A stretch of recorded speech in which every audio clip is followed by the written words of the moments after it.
Good morning. Thank you for joining me for another 5 good minutes with the Word. I'm Barry Bryson, and we're continuing our study of the Wisdom Psalms of David, and we're on Psalm 36 right now. So we'll go ahead and read Psalm 36 to the choir master of David, the servant of the Lord. Transgression speaks to the wicked, deep in his heart. There is no fear of God before his eyes, for he flatters himself in his own eyes, that his iniquity cannot be found out and hated. The words of his mouth are trouble and deceit. He has ceased to act wisely and to do good. He plots trouble while on his bed, sets himself in a way that is not good. He does not reject evil. Your steadfast love, O Lord, extends to the heavens, your faithfulness to the clouds. Your righteousness is like the mountains of God. Your judgments are like the great deep. Man and beast you save, O Lord. How precious is your steadfast love, O God. The children of mankind take refuge in the shadow of your wings. They feast on the abundance of your house, and you give them drink from the river of your delights. For with you is the fountain of life. In your light do we see light. O continue your steadfast love to those who know you, and your righteousness to the upright of heart. Let not the foot of arrogance come upon me, nor the hand of the wicked drive me away. There the evildoers lie fallen. They are thrust down, unable to rise. From the very beginning, from the superscription itself, this is a unique psalm. It is to the choir master, so it's to be sung in the public worship. It's by David, and it says, by David, the servant of the Lord. It's doubtful David would have described himself that way. And so that's added there by the editor. I don't know why, the person who put this collection together, I don't know why David, why it's not there in every one of David's Psalms. But this is clearly one of David's Psalms. We don't have a time in his life. It certainly reflects, his I don't want to say obsession because that makes it sound bad. His emphasis on loving and valuing things that are right and good, and rejecting things that are evil, something that he didn't always do in his own life, but something that he felt from the inside out. The key word in the psalm is the Hebrew word hesed, which is translated loving kindness, and is hard to translate. The steadfast love of the Lord never ceases. The hesed of the Lord never ceases, Lamentations chapter 3. It's one of the key words in the Old Testament to describe our relationship with God. And it's about God's faithfulness to his keeping his covenants. We are covenanted as God's people to God, and as such, we have a relationship. God, on his part, always respects that relationship. He keeps his promises. He takes care of us. Everything that he promises to do, he does. We can always rely on the goodness, the mercy, the care, the righteousness of God. And all of that is summed up in this, is included, I should say, in this word, hesed. And that's the key word of the psalm. He begins almost in the same way that James does in James the first chapter, when he talks about sin, that God can't be tempted by evil. Lust gives rise to sin. Sin gives rise to death. There's a cause and effect from the inside out. But he's describing it from the outside in. Transgression speaks to the wicked deep in his heart. So we have, the sin on the outside really deep down appealing to this person. So we have a kind of person for whom sin itself is deeply appealing.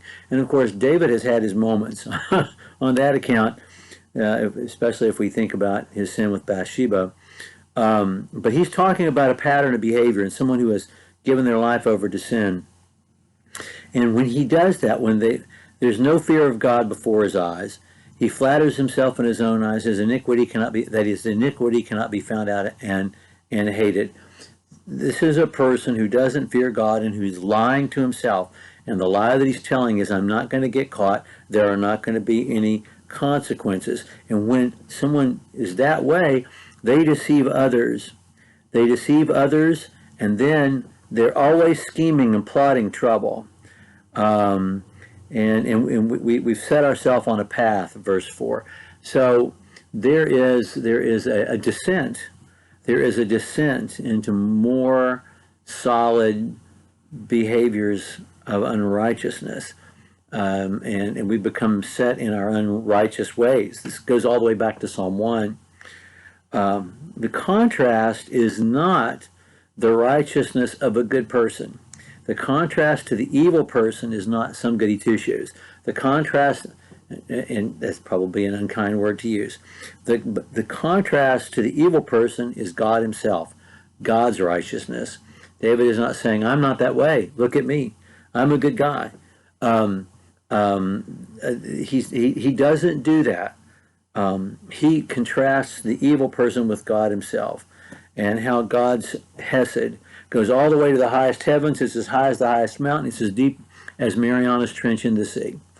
And it's precious. And the children of mankind take refuge in your wings. We don't notice this, but it's important. So God is male. I mean, he refers to himself as male, but certainly he transcends human categories. But he describes himself as male, so don't misunderstand me. There are times, and particularly in David's Psalms, where he describes God as a mother. Most famously in Psalm 131, where he describes himself as a weaned child on his mother's lap, and that's his relationship with God. He's the child, God's the maternal, provides the maternal love and support. And shadow of your wings, that's the mother hen, that's the mother eagle, getting her chicks under her wing and protecting her chicks. And that's how he describes God. There are some unique phrases here. We feast on the abundance of his house. You give them to drink from the rivers of your delights. I don't think that's the right translation of that word, delights. They're the same consonants for Eden.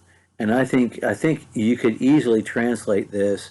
They feast on the abundance of your house, and you give them drink from the river of Eden.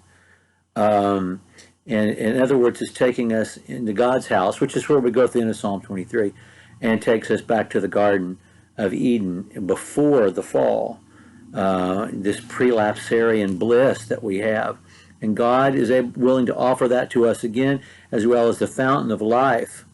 So we have, and in your light in your light do we see light. God's light allows us to perceive light altogether. So we have delight and life and light and a feasting and abundance all there in verses 8 and 9. That's what we get because of God. And then it ends with a prayer. Just keep being the God that you are. Of course he will, but that in itself is a form of praise. And then protect me, and verse 11. And then there is the relish, and David does, and it's not a personal relish. It's a way personal feeling he feels about God and about God's own righteousness. Read Psalm 139, the last verses. Just the satisfaction of knowing that evildoers lie fallen and are thrust down, unable to rise. That good will triumph, God will triumph. Okay. I've taken nearly 10 minutes of your time on this 12-verse psalm.